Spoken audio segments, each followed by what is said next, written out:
And we are live. Welcome to the MLB Strategy Show, final day of the regular season edition. It is Wednesday, October 5th. I am Josh Engelman. I am joined by Adam Scherer. We are brought to you by Prize Picks. This is a biggie. We've got all 30 teams. We've got 15 games to break down over the next hour. So buckle up for that. Hit the like button, hit the notification bell, subscribe to the channel, all that good stuff. It's nice to start off the day knowing that Aaron Judge is still not the home run leader in baseball, still not even close to Barry Bonds or Mark McGwire. Yeah, did you see Tom Verducci in Sports Illustrated trying to make it a thing now?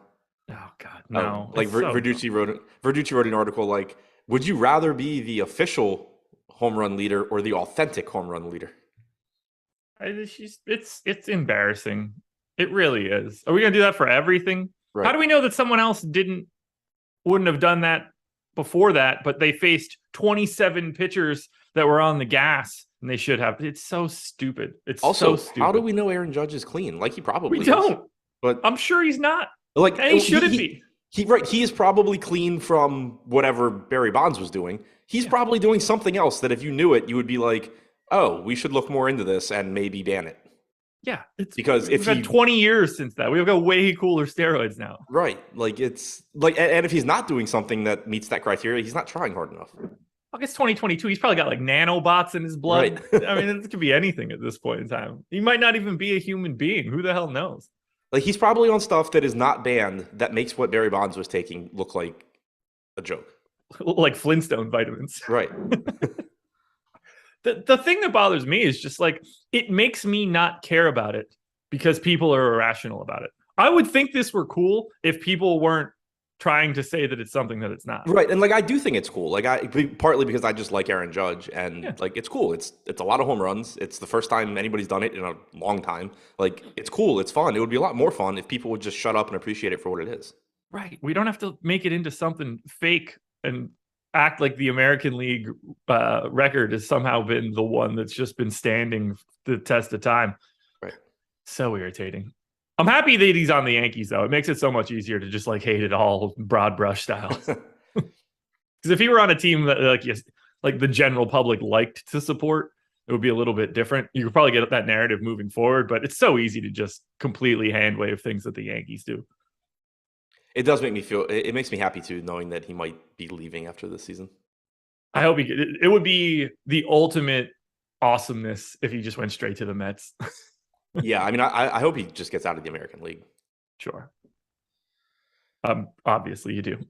Well, I mean, I actually would prefer he just come to Baltimore, but if he doesn't come to Baltimore, I would like him to just get out of the American League. That's a 0% chance, right?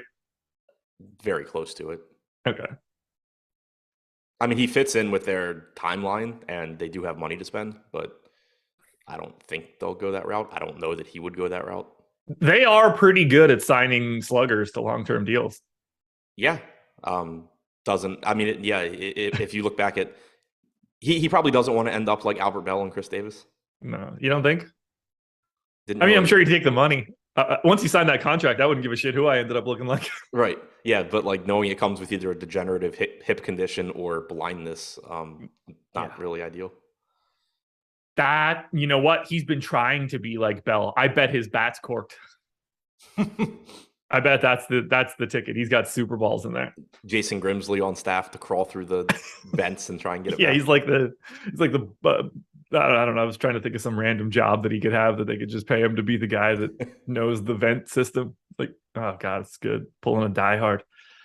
Jimmy with the super chat. With full intentions of getting JV in one, I ended up with 3 Gallon in 3 max. What a fool. Thanks for the content. I have no idea what happened in baseball yesterday, but I assume you know what that means. Justin Verlander went 5 innings, scored like 34 DraftKings points. Zach Gallen did not do either of. Well, he might have gone 5 innings. He definitely didn't score 34 DraftKings points. I think he's just saying that he played Gallen instead of JV, even though he wanted to play JV, and that he's a fool. That's sort of where I thought it was going. I had no idea what anybody actually did, so the context was a little bit lost on me. I'd say congratulations, but I don't think there's congratulations in order. So thank you for the super chat, Jimmy. We have a shit ton of games to get to. We will have a deeper dive in live before lock later today from like 1 o'clock to 2 o'clock to 4 o'clock, something in that area, because that's what the day looks like. Because lock is at 4 p.m. today. Be ready for it. But for now, I think you and I need to just get into this. There are going to be a bunch of teams that we just simply do not talk about. They're not going to be necessary for a conversation today, and we don't have the time to do it. You ready? Yep. All righty. Let me pin your window and minimize. There we go. First game up for today. A's and Angels. Unrelated. I have one more thing. This is an awesome... Like, if it wasn't 15 games, it would be awesome to have all of them going off within 20 minutes. That's just like a much more fun way to sweat it. 15 is just a lot, but yeah, I mean, that's the 15's a perfect lot, but setup. I'm still excited about it. It's just it'll be over. Well, excitement is weird because today is ripe for fuckery. That's a good point too. And also this would be better if it were like a Thursday and there was like a football game after the slate. Like I'm just gonna be bored later. Yeah. This would be amazing, but like 4 or 5 of these games didn't have lines. I just had to make them up at this point in time because we have no idea what the lineups are going to look like. We don't know. They can make pitching changes today. Who knows? How long people play today is going to be up in the air, but best we could do is just go through it now. A's and Angels, 2.7 running for the A's, 4.2 for the Angels. Ken Waldichuk and Shohei Ohtani going here. Waldichuk pulling about 6% ownership. Looks like a solid value at 5,200. Ohtani, slightly different. He's 10,900, projected for 42% ownership. Let's start with Ohtani. How do you feel about him at that number? Feel good. I mean, it's a lot of ownership on a 15-game slate, but pitching is not exactly strong today outside of a few pitchers, including Ohtani. It's a good matchup against Oakland. I'm not expecting the Angels to do anything too weird with Ohtani. You know, there's no guarantees today with any pitcher. The Angels obviously have nothing to play for. There's nothing stopping them from deciding that Ohtani only needs to pitch 4 innings and be done, but that's not my expectation. I do think on a slate like this, I lean a little bit more actually towards teams that are not in the postseason. If the Angels were playing in the postseason, they would at least have some incentive to limit Ohtani, but they don't. So I'm assuming you're getting a full workload from Ohtani. He's really, really good. He's got a really good matchup, good park, looks great. Yeah. Yeah, the only thing that I would question is the depth, and I don't have any reason to suspect anything right now other like just I think general thoughts. With regard to that, every pitcher today is at risk of just being taken out for random reasons. I think Ohtani is one of the lower risks just because the Angels aren't playing for anything. They're not in the postseason. They haven't been babying him recently. Waldichuk on the opposite side, how do you feel about him for a value option? I doubt that you really need to get there too much. He's pulling 6% ownership. I do think he's underpriced at 5,200. Like he should just be somewhere between 6 and 7K probably. He is a highly regarded pitching prospect. Hasn't had a ton of success so far in the majors, but the strikeouts have been there. 24% strikeout percentage. He's allowed 1.6 home runs per 9, 4.24 xFIP, 4.66 FIP. Both of those numbers much better than his actual ERA. But at 5,200 in Oakland, I think he's a good value. It's just a matter of, do you actually need to get down there? Okay. We'll talk bats then. No one's really pulling any ownership. The Angels are 14th, but they are 6th in our top stack tool. So a little bit of positive leverage, although you can't get to Ohtani. On the opposite side, the A's are the worst stack of the day, 30th in top stack, but they are 3rd in value. Do you like either side for offense? Not particularly. If I were going to one, I think obviously it's the Angels against Waldichuk just because he's not Shohei Ohtani. But it's always tough to stack the Angels when you can't roster Ohtani. And then also this park, just kills power too. Waldichuk has allowed a 233 expected ISO and 359 expected WOBA to righties so far this year. So, if you want to look to Rengifo, Trout, Ward, Rendon, I mean, you're going to get a right-handed heavy lineup here. Probably every hitter in it except Ohtani will be right-handed. That's pretty appealing. I just still wish they weren't playing in this park. I don't have much else to add here. Didn't really get to much of anyone in this game, so we can keep it moving to Orioles and Blue Jays. 3.8 run implied total for the Orioles, 4.7 for the Jays. Spencer Watkins and Yusei Kikuchi. These guys are playing 2 today, I guess. Yeah, they're kicking it off at noon. Yesterday. I'm not sure if this game's even on the slate anymore. Yeah, it's not on the slate anymore. It's not on DraftKings? No. What do you mean? How could it not be on the slate anymore? I have the salaries. Blue Jays and Orioles players won't accrue fantasy points tonight as the game in this set has a new start time. Got it. That's why they have salaries. It's not that like they're not a part of the slate. You just have to know to not play them.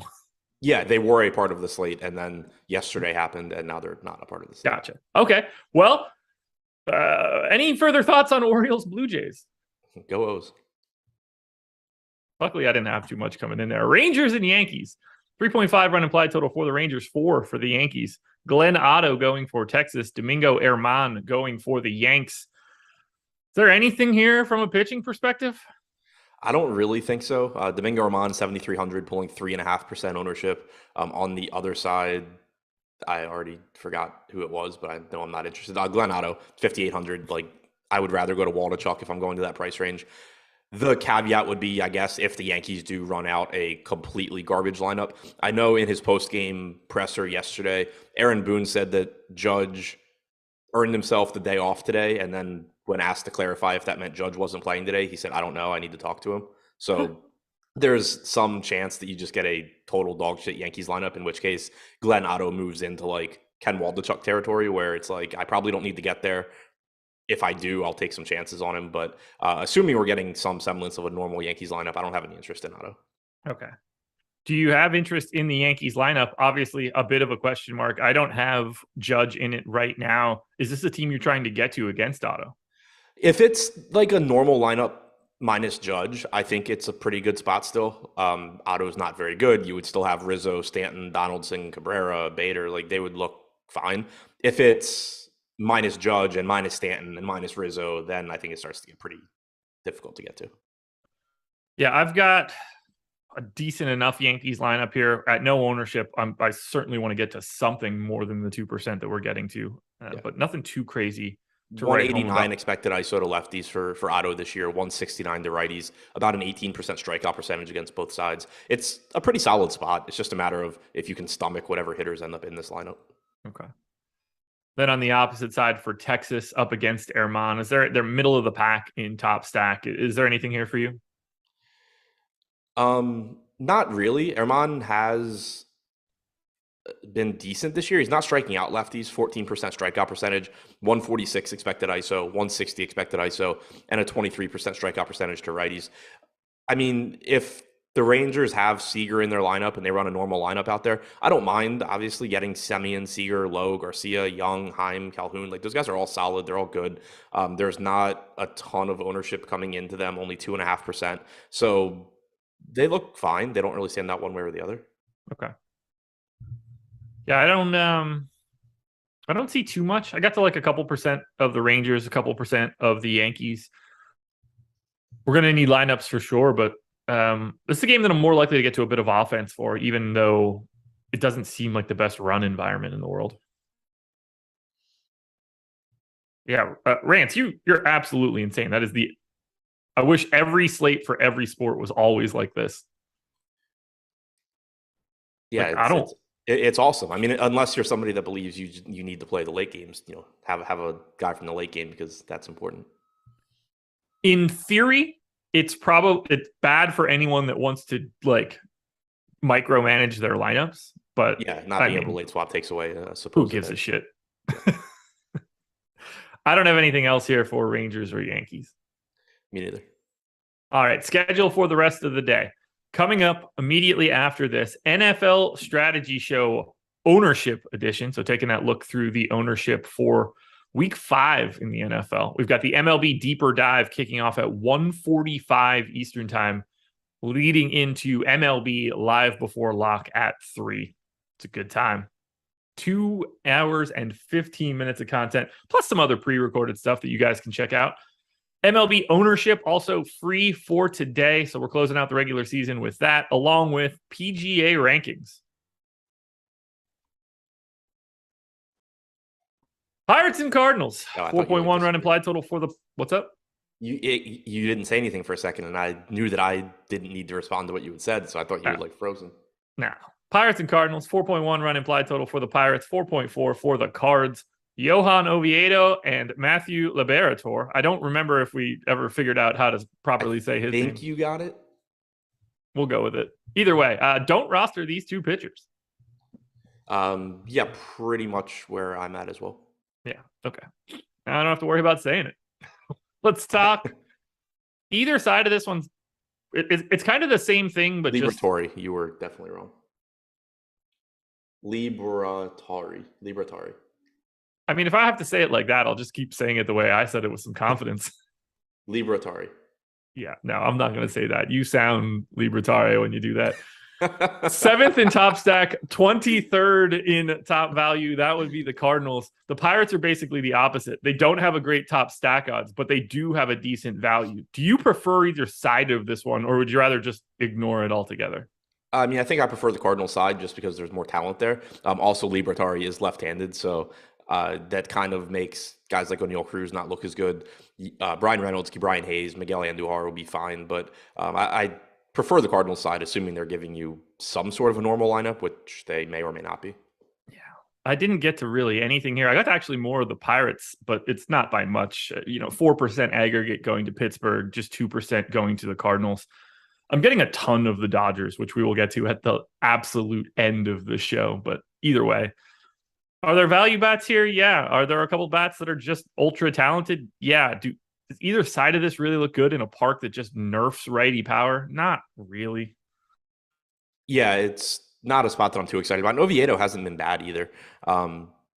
So yeah, it's kind of just not really that exciting to me. I do want to kind of take one step back on Liberatore. I don't think he's necessary on this slate, but he is 6,100 and he is stretched out. He was going 6 innings at AAA. He is a highly regarded pitching prospect. He is facing the Pirates. 115 innings at AAA this year, 23.4% strikeout percentage. Again, I don't think you really need to play him, but I do think that I kind of read him off a little bit too quick. I have a pay down option that I'm either correct on and the whole industry needs to change, or I'm wrong about, but I don't know who it is, but I have a guess on which of those is true. I think you might be with me on this one, actually. So we'll see when we get there. I'm feeling pretty good about it, at least. Guardians and Royals. 4.3 run implied total for the Guardians, 3.2 for the Royals. It's Aaron Savali and Jonathan Heasley. I guess you get a reprieve here because Heasley's not one of those Royals guys you get like permanently. So you get to end the season without having to just jam in Royals pitchers. Do you like Savale here, though? Because he is projected for 15% ownership, and I don't really see it. I think that's pretty reasonable. He's a solid enough pitcher. 23.2% strikeout percentage is relatively high on this slate. It's the 7th highest, and that's including Kikuchi, so 6th highest on the slate. It's behind DeGrom, Ohtani, Burns, Kershaw, and Waldichuk. So it's not like you have a ton of good strikeout options here. He's reasonably priced, 3.77 xFIP, 3.79 FIP, both numbers much better than his 5.04 ERA. I think he looks good enough. 9% top pitcher, 7% top value. Like he's just, I don't see him looking all that different than Marco Gonzalez, Clevinger, Herman, Pivetta pulling the ownership, but like, it's just a lot of blah in this area. Yeah, we've got these guys at the top that are just clear top guys. Like, I think that's the slate in general. There's just not a lot of good pitching. That's fair. Guardians bats, I guess, 12th in top stack, 20th in ownership. I kind of like this Cleveland team here against Heasley. Heasley's terrible, and they're really just not getting any ownership. If 7% Jose Ramirez is the peak of all of this, I kind of like it. I mean, the problem is the pricing is absolutely absurd. Yeah. Steven Kwan is $6,100. Andres Jimenez is $6,200. Oscar Gonzalez is $5,300. Rosario $5,200. Ramirez $6,300. Obviously, that's fine. How do you stack these guys together? It's not easy. That's for sure. I think that, like, I love the ceiling. Yeah, so do I. Like, when you mentioned their ownership, I was like, that makes no sense unless they're expensive. And in my head, I was like, Kwan's probably like 4,900, and yeah, like this is tough to get to. 29th in top value today. That's just going to make it pretty difficult. Is today the kind of day where it's worth just sort of paying up to be contrarian with 30 pitchers on the slate?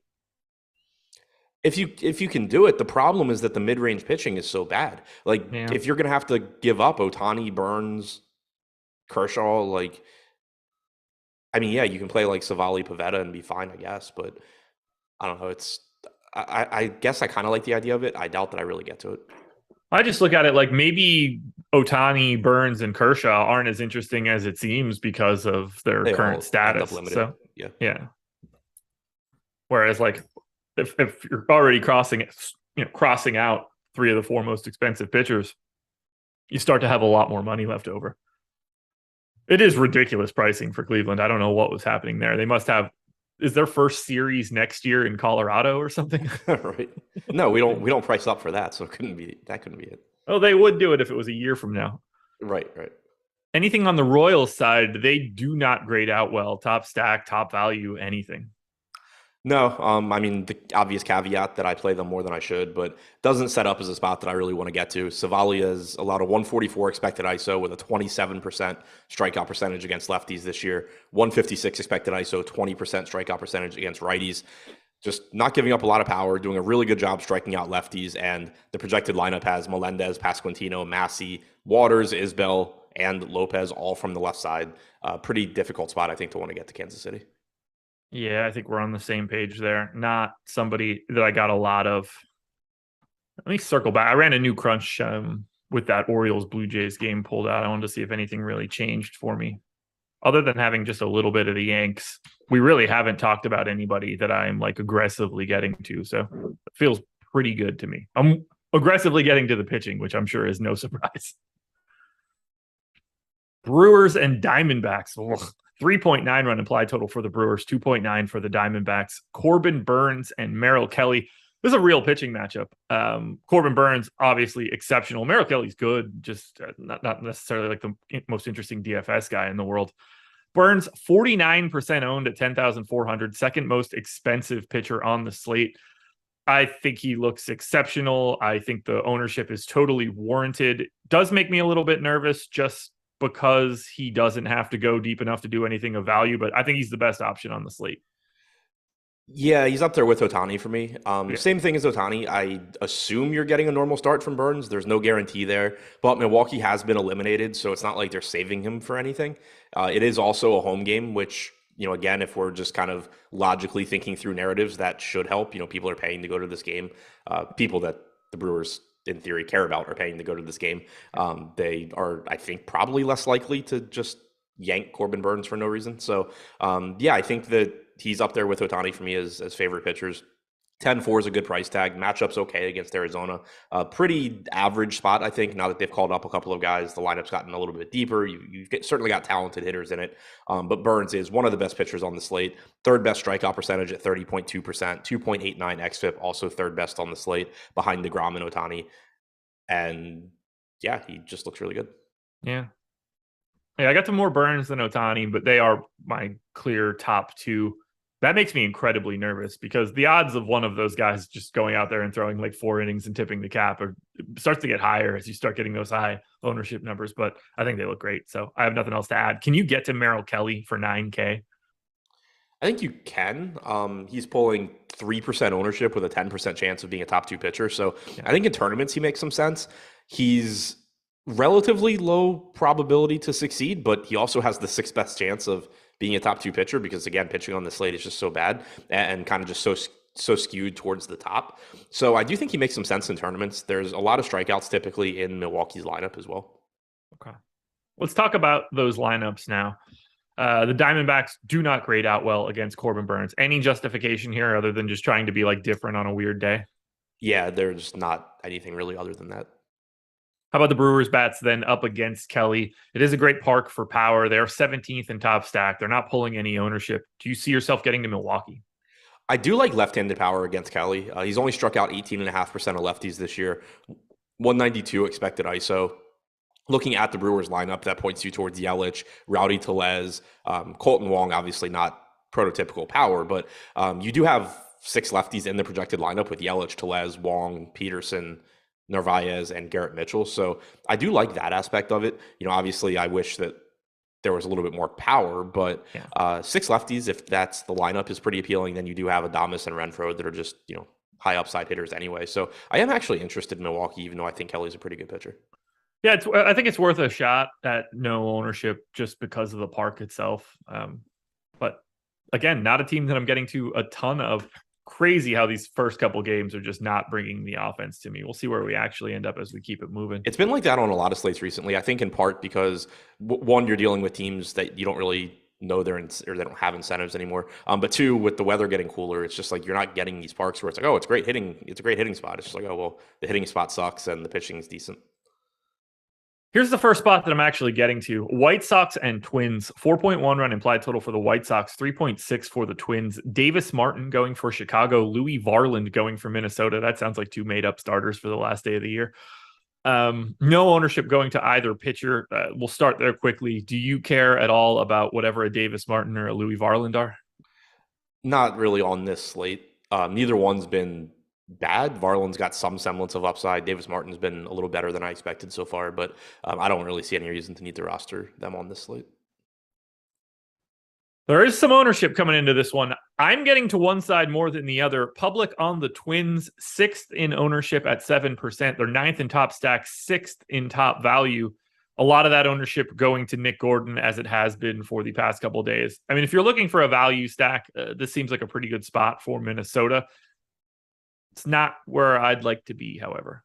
Yeah, good enough spot. I mentioned Martin's been a little better than I expected, but still only striking out 19% of lefties, 18% of righties. He's done a good job so far limiting production. 126 expected ISO to righties, 157 to lefties. So I think, as you would expect, you're looking toward left-handed bats first, which does point you immediately to Nick Gordon with second base outfield eligibility at 3,200, a rise 3,800. It kind of sucks using him at first base since he's not exactly a power hitter, but he does put the ball in play and all that. The Twins look fine. It's just that they're pretty similar to a lot of other offenses, and because of the value aspect, they're just getting quite a bit more ownership than some of those other offenses.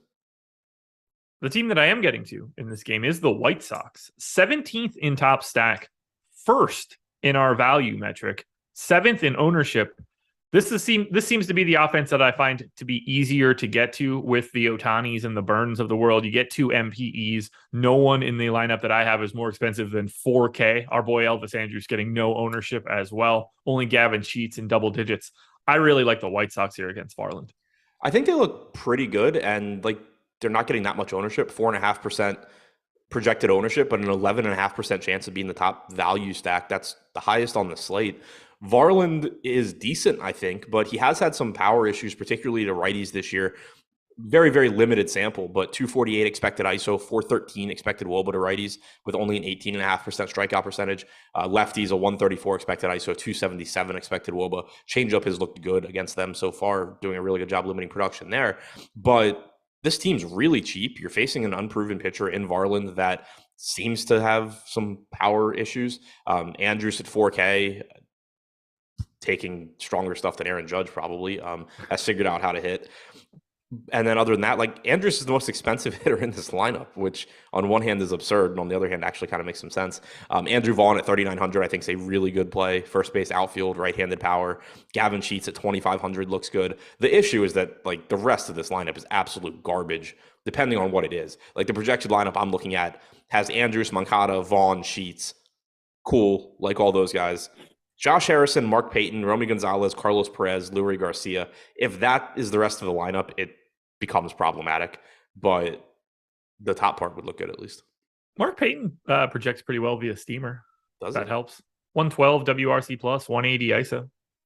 That feels wrong. I mean, that's my last pull. You could tell me that it's 110 and 178 or something now, but this was a week ago. No, I just meant anything remotely. Oh, yeah, gotcha. Zips projects him above average too. I don't really totally get it. The guy's almost 31 years old. Romy Gonzalez also 170 projected ISO. Not too bad. Lurie Garcia, on the other hand, is ass. Yeah, he is. I mean, I'm just baffled by either how Mark Payton projects this well or how multiple major league teams are oblivious to it. To him being good. It's one of the two. Well, as I mentioned before, I've got some stands that I'm taking. It appears that everybody else isn't on. I'm going to look smart. Here's another one. Play some Mark Payton, baby. 1% owned. I'm smarter than everybody else here. Not getting me anywhere. Wait, who'd you get? Did we get to? We didn't get to my pitcher yet, but I'm gonna add Mark Payton to the list with my pitcher of why I'm smarter than everyone else. Okay. Yeah, I'm just confused. Like, he has played 39 total major league games. He played 28 games for the Reds in 2020. He played 29 for the Reds last year, and he's played 30 for the White Sox this year. He's produced offensively all throughout the minor leagues. He's been absolute garbage in all three of his major league opportunities, and he's 31. Like, I just don't get how a guy that projects to be an above average major league hitter is just bouncing around as freely as Mark Payton is, or how a guy that is likely really, really bad at the major league level is projected to be above average. Well, you'll learn today when Mark Payton double dongs. Anything else in White Sox and Twins? Nope. And to answer Humboldt's question, nobody. There we go. All righty. Prize Picks, presenting sponsor of this show. If you click the link in the description of the video, head on over to Prize Picks, make a deposit. They will match that deposit up to $100. You do not need an optimizer. All you're doing is picking player props. Put together 5. You can net up to 10x your entry fee if they all win. You'd be surprised to know right now. Now, it's a lot of different sports. Disc golf, hockey, F1, PGA. They don't have pitcher fantasy scores up right now. Probably a little nervous with not knowing who the hell is going to be playing today. But and I do have some lines for half the games. Also true. We do have some hitter fantasy scores, though. So I'm going to hit you with a couple of those. Let's see. Where are some of the games that we just talked about? Is there anybody here? Carlos Correa for Minnesota. Over under 6.5 fantasy points. Over. Yeah, I got him at 7.3. I would happily take that one. Eloy Jimenez, same number, 6.5. Not in the projected lineup, so I don't know. Yeah, same. I don't have it either. Wish I would have noticed that. I don't think you would have noticed that if you would listen to what I had just said about the White Sox. Why in the world would I listen to you? Instead, you got distracted by your weird love for Mark Payton. My weird love. I mean, we just established that he's a hitter going undervalued. You should be happy that I'm giving you these sorts of gems on this show. Yeah, he's the new Moneyball. Yeah, 31-year-old lifetime minor league players. Right. All right. Well, there are a bunch of other props that you can get to at Prize Picks. Just out of curiosity, Domingo Germán and Glenn Otto, first inning runs allowed, over under a half. How you feeling about that one, Adam? I feel like that's something I have a very strong opinion on, and it would just be too good to give away for free. Oh, okay. Well, check out Adam in Discord, where he will definitely not respond to a single message you send him. I think we covered that one pretty well. Sign up at Prize Picks, though. That joke is not a joke. $100 instant match deposit bonus. That's a real solid bonus for signing up at Prize Picks. So while Adam and I may be poking fun during this read, you should take advantage of free money opportunities whenever you can. Maybe you've got a lean on disc golf. Maybe you've got a lean on soccer, or F1, or NFL props. There are first half props for Matt Ryan out there right now. Imagine jumping on that like quickly. I just love that the person who has said that they will not pick $20 up off the street said that whenever you have an opportunity for free money, you have to take advantage. Yeah, that's a completely different thing. Digital currency isn't dirty. I don't want to get poo-dollared on a 20. Oh, I didn't realize you were a germaphobe. I apologize. I am not a germaphobe, but I don't need $20 enough to find out if I'm getting punked by a shit-covered $20 bill and a 12-year-old with an iPhone. Is that like an actual concern of yours? No, of course not. I would just immediately take it into a store and try to use it as legal tender. They wouldn't like it either, but it's not a concern of mine in any way. I've touched way dear things. You're just walking through life like, shit, there might be a 12-year-old recording what I'm about to do. Yes.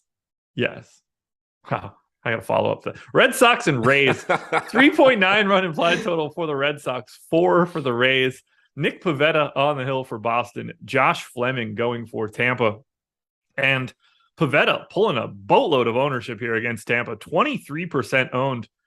I'm not getting to any Pivetta because of that ownership. Am I missing something here? Is there a reason is he just sort of the best of everything at the bottom? Because I don't like it. I think it's kind of similar to Savali. He's good enough, and on this slate, that just kind of pushes you up a little bit. There's just not a lot to like in that price range. Pivetta is striking out 22.5% of hitters this year, 4.3 xFIP. The Rays' offense is good in terms of production, but they don't have a ton of power. It's supposed to be mid-50s in Boston, so not very good hitting conditions either. He just projects well for his salary. Yeah, like I think he looks fine. I feel like there's 10 different guys that look just like Pivetta here. Same also, on the opposite. Go ahead. Weather issues here as well. Okay. Stephen Lee Wood said cold and wet again in Boston. Yeah, keep an eye on that one for later this afternoon. We're not going to talk about Fleming. We can talk about bats in this one. I'm more likely to get to Rays bats than Nick Pivetta. Is that a crazy take? We have them 4th in top stack. More likely is probably a little bit strong, but like I get what you're saying. They're not getting a lot of ownership. Pivetta does give up power, 193 expected ISO to righties, 165 to lefties. Again, there's not a ton of power in this lineup, but there are some solid hitters. There's also some value when you consider that Vidal Brujan's got multi-position eligibility at 2,600. G-Man Choi is 2,400. Series 2,200. So I get it. Again, the hitting conditions suck. I played a lot of Tampa yesterday. Did not work out. Wasn't going to work out anyway. Nathan Eovaldi was just shutting them down. But then the other concern I have, and this again, it just goes back to these teams having nothing to play for. What you saw yesterday basically was they make it to like, I don't know, the 5th inning or something, and then go into a rain delay and basically just be like, yeah, okay, we're done. Like, screw this. So I kind of do have those same concerns today, where it's just, if they even start the game, at what point do they just say like, all right, we're tired of playing baseball in the rain? Like, this doesn't matter. This is pointless. We're done. Yeah. So that is, again, not that I would recommend if this game plays, I wouldn't recommend just like Xing it out or anything, because that's not the most likely outcome, that they just decide halfway through to say screw it. But it's a greater chance than normal because nobody cares about this game. Okay. Do you like the Red Sox bats, or is this just sort of the same thing, just like a worse option? Yeah, it's kind of the same thing. Like, it's a good offense. It's an easier offense for me to want to get to than Tampa Bay, just because the names actually come with, some power, and they're guys that I like getting into my lineups. Tampa Bay is easier to get to because they offer more value and some MPE with Brujan and Walls also. But it's not a very appealing spot. You have Fleming opening, you have whoever coming in after him, and then the bullpen. So they're just similar to me in that I think they look like decent stacks, but it also is just really difficult to say exactly why I like them, because the conditions suck. The matchups aren't perfect. It's just kind of on a lot of slates. I wouldn't really be interested. On this one, where it's been really difficult to find offenses we like, I'm a little bit more interested if the game goes. Okay. Keep an eye on that weather. Keep an eye on Deeper Dive Live Before Lock later today. Mets and Nats, 4.6 run implied total for the Mets, 2.9 for the Nats. I've got Trevor Williams and Eric Fetty going here, and I don't have either guy pulling any ownership. We don't have Trevor Williams in as the starter. Do we have DeGrom? So I'm not sure. I was kind of looking at this throughout the show. I don't know who's pitching today. So DraftKings has DeGrom listed. I've seen Trevor Williams elsewhere. There's an article, if you Google Jacob DeGrom for today, there's an article from like 18 hours ago saying DeGrom may pitch the finale if it has implications on who wins the division. The Mets are 1 game behind Atlanta. I don't know what the tiebreaker situation is. I'm assuming, since that article was written 18 hours ago. Braves clinched last night. So they clinched the division? Yes. Okay, then I don't think DeGrom's pitching. Okay. Yeah, Braves clinched last night. Oh yeah, I do see that. If I could tell the difference between an X and a Y, I would have figured that out already.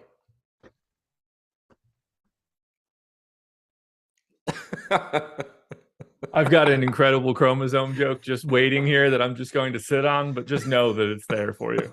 Just know that it's there. Yeah, I figured it out a couple seconds after I said it. I think the easiest way to sum this up is this.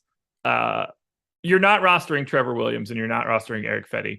If Jake DeGrom happens to be the pitcher today, he's available to be picked. Yeah, but I also don't expect him to be the pitcher now. No, neither do I. But at the same time, if they were like DeGrom's going 4, it's like, all right, well, DeGrom can have 12 Ks. Right. But yeah, I don't think it matters from a pitching perspective. And I don't think it matters at all in that I don't want the Nats, whether it's Trevor Williams or Jake DeGrom either. Yeah, pretty much. Like obviously, Trevor Williams is nowhere near as good as DeGrom, but still going to be tough to really want to get to the Nats. This is another game with not very good weather. It's cold, it's rainy, not very good hitting conditions. You have some decent pricing on the Nats. You know, CJ Abrams, 2,800. He left yesterday's game early. I don't remember the reason, so may or may not be in the lineup today. Keep an eye on that. Lane Thomas is cheap. Luke Voigt is cheap. The value here is nice, but the hitting conditions suck. The actual hitters themselves, for the most part, suck.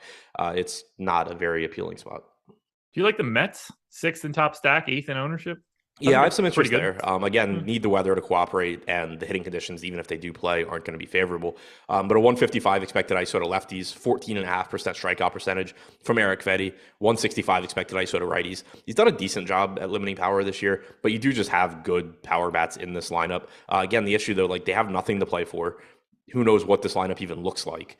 So if you get a full Mets lineup here, then yeah, and the weather cooperates, then yeah, I'm interested. If you get some watered down Mets lineup and the weather is really iffy, then I wouldn't worry about just writing it off. Okay. We'll keep it moving and we'll go to Padres and Giants. 4.4 run implied total for the Pods, 3.6 for the Giants. Mike Clevinger and Luis Ortiz. Doesn't appear that we have Clevinger in our ownership either. Are you seeing someone other than Clevinger going today? No. Okay. That works for me then. Well, if it's Clevinger, I like a little bit at 7,400, but I don't really find either pitcher to be all that interesting. Do you like we Clevinger? Have Morehone going, which is interesting because he's a reliever. Yeah, I mean, I assume we just have it. So FanDraphs has both of them listed as the probable long reliever. Okay. They have, I don't know. They have Clevinger opening. Seems backwards. I don't know. I'm going to Google and maybe there's an article on Clevinger, but yeah, seems like you would just not pitch him if you don't want to pitch him. Right. And again, this is going to be something we're going to have a lot more information on in a couple hours too. I would imagine they'd go with the reliever to open and then go to Clevinger if this is the way this is breaking, not start with Clevinger and then go to the reliever. But I don't have a clue what's happening here. Ultimately, I don't think it matters all that much. So Clevinger's on 3 days rest. Okay. Padres right-hander Mike Clevinger will start regular season finale on 3 days rest. Weird. Really weird. Clevinger will start Wednesday's season finale on 3 days rest and an abbreviated appearance akin to a bullpen session. Okay, there we go. So you're not rostering either pitcher in this game. The one thing we would probably want to talk about is Padres bats. 17th in top stack, 20th in ownership. Would have thought there was a little bit more of a ceiling here. Do you like San Diego? Yes, if they're not going to get a lot of ownership. I don't love targeting bullpen games, but kind of the theme for this slate has been I don't love a lot of the hitting because hitting conditions suck and other reasons. If they're only going to get 2% ownership, which certainly could change once we get a line for this game, I'm interested. You'll also have to keep an eye on what that lineup looks like. There was no Juan Soto yesterday, but if you're getting a normal San Diego lineup and they're not popular against what's likely to just be a Giants bullpen game and an unknown in Luis Ortiz, I like the upside that you get from the Padres. Do you like the Giants side here against the bullpen game for the Padres? That seems like less of an interesting spot. This is a pretty easy no for me. Yeah, I'll say not particularly. I mean, Clevinger has struggled this year, but and you do obviously have some solid hitters on the Giants, but I think it's pretty tough to get to. It is worth noting, I guess, that it's supposed to be in the mid-70s in San Diego, which that part's not noteworthy because that's pretty much every day. But this time of year, that actually is good hitting weather relative to most other places. Anything else, Padres and Giants? Nope. Astros and Phillies, 4.2 run implied total for the Stros, 3.2 for the Phillies. Framber, Valdez, and Bailey Falter. Falter not getting any ownership for the Phillies. Valdez, 10% owned, 10,200 here for the Astros. To me, probably a little bit under-owned, just given what else is around him, but I think he's very clearly the third best 10K option. Yeah, I agree with that. Like he just doesn't compare with Ohtani and Burns in terms of strikeout percentage. And one other concern I have, and again, like I don't even think this is particularly actionable. It's just something to keep in mind. A lot of Framber Valdez's DFS upside comes from his ability to be efficient and go deep into games. I don't know what the plan is, but if Houston's going into this game saying like we don't care, we're taking him out after 5, 6 innings, that kind of just nerfs his upside because he's not a great strikeout pitcher. He strikes out 22 to 23% of guys. So like if they treat him the same way they did Verlander last night, and it's just going to be go throw 5 innings and get to the clubhouse healthy, then he's still likely to give you a good 5 innings. But that's not where his DFS upside comes from. Like Verlander, time and time again, you see him just score 1,000,000 points in 5 innings. Valdez's upside, it's more like Sandy Alcantara, where it comes from the fact that he's second in baseball in complete games and that he goes really deep in the game. So that is one concern I have, but that's also sort of mitigated by the fact that he's projected for 10% ownership while Ohtani's getting 40 and Burns is getting 50. It's not like either of those guys are completely safe from being pulled early and you're getting a 4 or 5 to 1 discount on ownership. So overall, I think Valdez is a solid tournament play. I do just think it's worth keeping in mind that the potential of a quick hook is even more detrimental to him than it is to pitchers like Burns and Ohtani.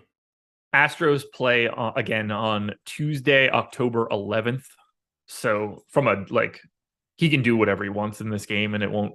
He's not pitching game one either, but he can do whatever he wants in this game, and it really won't affect him for the rest of the playoffs. Other than Stephen Leibowitz's point, he said if Verlander went 5, I can't expect Valdez to go deep. I mean, I agree. They're also entirely different pitchers. Verlander is 84 years old and has already dealt with injuries this year. Valdez constantly goes deep into games. I agree. I lean towards Valdez going. I think I feel very comfortable that you're not just going to get a random 8-inning Valdez start.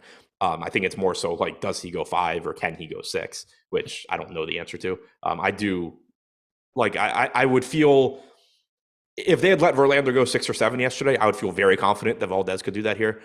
The fact that Verlander went 5 makes me lean towards they're going to be cautious with Valdez, but they are entirely different pitchers as far as health history and age go. I think 6 feels like the safe floor if Valdez is going well today. Floor? I don't think he's going to go out there for the 7th. I think 6 is the ceiling. Ceiling. I don't know why I said floor. Yeah. I think that's just sort of okay, well, one reliever a piece, 7, 8, 9, we get out of here. That's just going to be it. The way I'm basically thinking about this, just does Valdez go 5 innings or 6 innings? I would be shocked if he goes more than 6. So would I. And just the way that he pitches, I feel like he goes out for 6 unless he's already at 90. Astros bats are popular. 11th in top stack, 12th in top value, 3rd in ownership. Feels like there's just going to be other spots to go if there's already ownership here, but it's weird ownership too. You mean who's getting it? Yeah. I mean, it's Aledmus Diaz and Mauricio Dubon as 2 of the 3 guys in double digits. Yeah, I mean, there's definitely ways you can differentiate. Mancini's not getting much. Gurriel's not getting much. Bregman's only at 6%, and he's only 4,600. I am interested in the Astros here. Again, we have to wait and see lineups. This is going to be a much better show for the deeper dive and live before lock because normally when we do these shows in the morning, you have a very good idea of who's going to play. The lineup might be slightly different, but you have an idea. All these teams, it's it's a good spot, but there's a non-zero chance that they just play every bench player that they have. But they play 9 different guys. Right. Yeah. I mean, the one saving grace here is that they don't have 40 guys up anymore. They can. This show we wouldn't be able to do this show if there were still 40-man rosters. No, it would just it would be awful. It would be even. I've been thinking this whole show that it kind of reminds me of trying to do an NBA show, but with 40-man rosters, it would just be a legit NBA show where everybody's questionable, basically. Yep. But if we're assuming for right now that you do get a semi-normal Astros lineup, Bregman looks good. The lefties, Alvarez and Tucker, obviously it's lefty-lefty, but they're both just really, really good hitters. Bailey Falter this year has allowed a 201 expected ISO to righties, 163 to lefties. So hasn't been lights out against lefties, has certainly been worse against righties. I like the spot for the Astros. Just need to see what the lineup looks like. All right. We will keep it moving. Reds and Cubs, 3.9 run implied total for the Reds, 4.2 for the Cubs. Graham Ashcraft and Adrian Sampson. Neither one of these guys getting any ownership. Is there any appeal to you in getting to one of these guys since the Cubs and obviously the Reds aren't very good? I mean, Ashcraft has good stuff. It just hasn't translated to strikeouts at all, which is really weird. 15% strikeout percentage, 3.94 xFIP. Doesn't seem really necessary to me. Also, feel like I haven't said his name in a long time, so I don't know if he's even stretched out. 2 2/3, 67 pitches last time out. 4 innings, 70 pitches before that. Struggled in both of those, so I don't think he was like just being pulled. As far as I know, he can go deep into this game if he's pitching well. I guess in tournaments, Ashcraft is reasonable. I don't think he's any sort of a priority, though. Like, he's not getting any ownership. He doesn't strike guys out. I don't think I get there. Okay. There's a 0% chance that Cubs are the top stack in the top owned team, correct? What? That's impossible. We have the Cubs as the number 1 top stack. That's impossible, right? This is just because we don't have pitchers and shit. Oh, I hadn't even noticed that. I was looking at the top pitcher stool. I was like, no, they're buried, but that's Samson. Yeah, no, that's. I had them 26th, if that helps. What'd you say? I had them 26th. Yeah, I mean, trying to think through like how they would get there, it has to just be some sort of an error. Like, it's a good park. It's a pitcher in Ashcraft that doesn't strike guys out, but like, he hasn't been bad. He has a sub 4 xFIP. He's allowed less than 1 home run per 9 innings. The Cubs suck. They can't be higher than the Dodgers. Some sort of, it is one of the best hitting spots. 75 degrees in Cincinnati on a slate where it's cold, rainy, indoors, pretty much everywhere else. That stands out, but I don't think it stands out enough that they're the top stack. No. I didn't really get to much here, but ownership is changing that. We have the Cubs first and the Reds fourth. That's just not going to be the case. So I do like getting to this game offensively, assuming that the ownership comes down. I like the Reds more than I like the Cubs. Not by much or anything. It's just the multiple MPEs for some of the guys that I have in here are just a little bit easier to get to. They're both relatively free, and neither team is particularly good. But I don't really know how to talk about it right now because I have no context. Yeah, I mean, I feel depending on what the Cubs lineup is, I think I like the bats there more. Like, if you have Suzuki, Happ, Horner, Reyes in that lineup, it's much easier to make a case for playing all of those guys than it is for like individual Reds bats.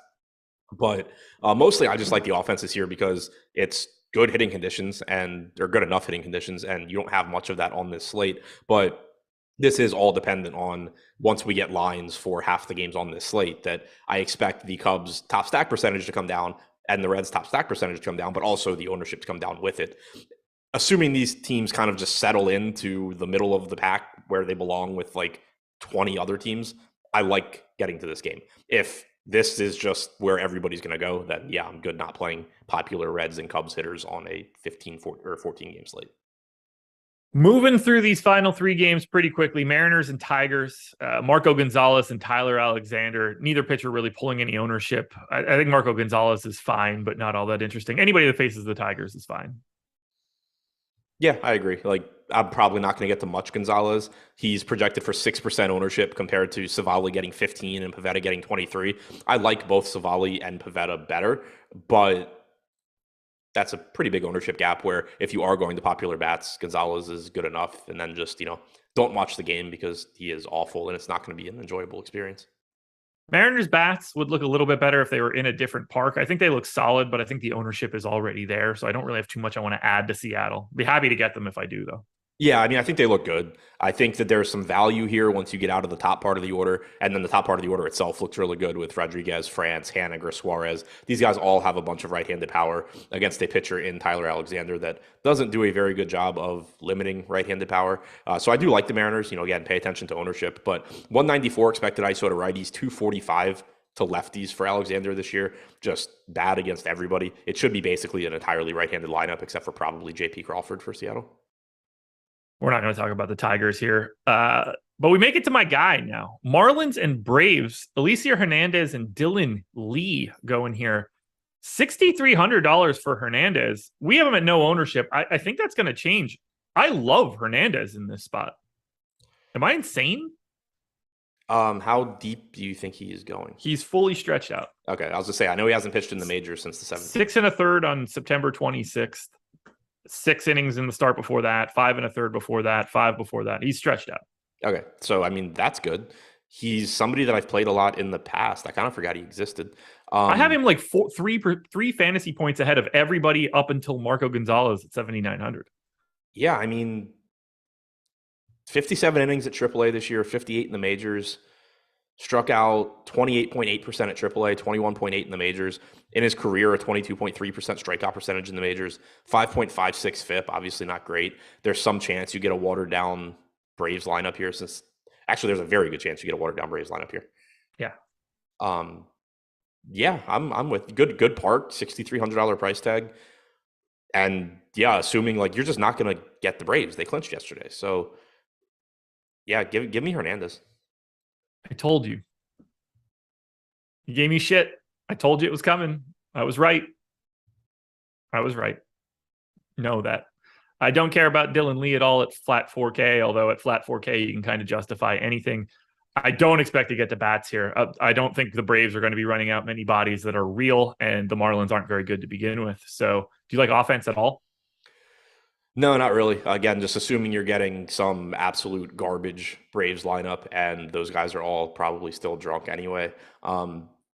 It's going to be tough to get there. Dylan Lee has been working out of the bullpen, 50 and a third innings, striking out 29% of guys. It's not a particularly appealing spot for Miami either. That's about it. I like Eliezer Hernandez. We close it out. Dodgers and Rockies. Dodgers big favorites here. Clayton Kershaw, Noah Davis, 9,800 for Kershaw, 16% owned. That feels about right. He's not going deep in this game, or at least I wouldn't expect him to. Yeah, he feels like the biggest lock out of anybody to go like 5, maybe 6. He went 6 last time out on 88 pitches. Like, I assume he's throwing 5 innings and just getting the hell out of there. I love the Dodgers bats. They are second in ownership, and it's really only coming to Betts, Turner, and Smith. I have no problem with the Dodgers being my most exposed stack right now. It took us long to get there, but it's the Dodgers. Yeah, perfectly fine with me. Obviously, pay attention to the ownership. Right now, we have them at 9%. Wouldn't be surprised if that moved. But also, man, yesterday, and I know you didn't see it, but we had another one of those slates. The Dodgers were projected like far and away to be the highest owned team and probably should have been against Ryan Feltner. And then everybody else was just falling in behind them. I end up just like jamming in the Yankees, and I saw it and I was just like, I know this means that everybody else is doing the same thing. The Yankees end up like more popular than the Dodgers did. Both teams failed, so it didn't matter. But yeah, it was just another one of those slates where everybody just went away from the popular team. But yeah, the Dodgers here look good. I don't honestly know who Noah Davis is. I'm pulling that up now, but I do know without looking that I think the Dodgers are more talented than he is. So Fangraphs has him as the Rockies' number 22 prospect. He's 25 years old. Spent pretty much all of this year at AA. 1 start above AAA so far above AA so far in his career. 26 starts at AAA, struck out 25.9% of hitters with a 5.31 FIP. Steamer projects him for a 4.95 FIP in the majors. It just sets up as a good spot here for the Dodgers. And it's 82. It's supposed to be in the 80s in Los Angeles, which is nice as well. Normally, I would ask you top pitchers, top stacks. I don't think that's all that viable right now. You'll be back for deeper dive later, correct? Yep. Alrighty. Guys, hit that like button for the final time on the MLB Strategy Show for the regular season. Make sure you're watching the deeper dive and live before lock, where we get a bunch of lineups and a bunch more clarification, because we were flying pretty blind here, but we got through all 15 games in an hour. Adam will be back for you later. I'm done with this stuff. So adios baseball, at least adios most baseball. I got to cover a little bit of time until the NBA gets here. Good luck to everybody tonight. Win a little bit of money to close out the regular season. Thank you to Prize Picks for being the presenting sponsor. And we're out of here. Peace.